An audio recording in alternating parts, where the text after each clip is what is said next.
மக்களே நான் இப்போ எங்கே போகிறேன்னா செரி பழம் தான் பறிக்க போகிறேன். செரி பழம்னு சொல்லிங்க, ஆனால் பார்க்கறதுக்கு இந்த கொக்கோ மரம் இலை மாதிரி இருக்கே அப்படின்னு நினைப்பீங்க.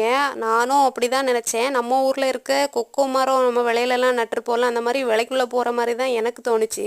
இலையெல்லாம் பார்க்கறதுக்கு எப்படி இருந்ததுன்னா நம்ம கொக்கோ மரம் இலை மாதிரியே தான் இருந்து.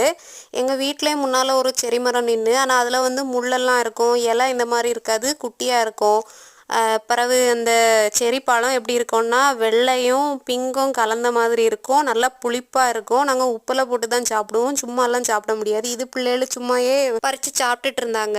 அது மாதிரி நம்ம ஊர்லெல்லாம் ஒரு பழத்தை நம்ம வீட்டில் நம்ம அம்மா பறிக்க விடுவாங்களா, பறிக்க விட மாட்டாங்க. இது அவங்க இஷ்டத்துக்கு எல்லாம் பறித்து இந்த பாஸ்கெட்டுக்குள்ளே போட்டுகிட்டே இருந்தாங்க. மக்களே, நம்ம ஊரில் கிடைக்க செரி பழம் நல்லா சின்னதாக இருக்கும், தேன்லெல்லாம் போட்டிருப்பாங்க, அதுக்குள்ளே விதையெல்லாம் இருக்காதுல்ல. இந்த பிக்யூர் ஒன் ஃபார்மில் நாங்கள் இன்னும் என்னெல்லாம் பார்த்தோங்க, இதை லாங் வீடியோவில் போடுறேன், மறக்காமல் பாருங்கள் மக்களே.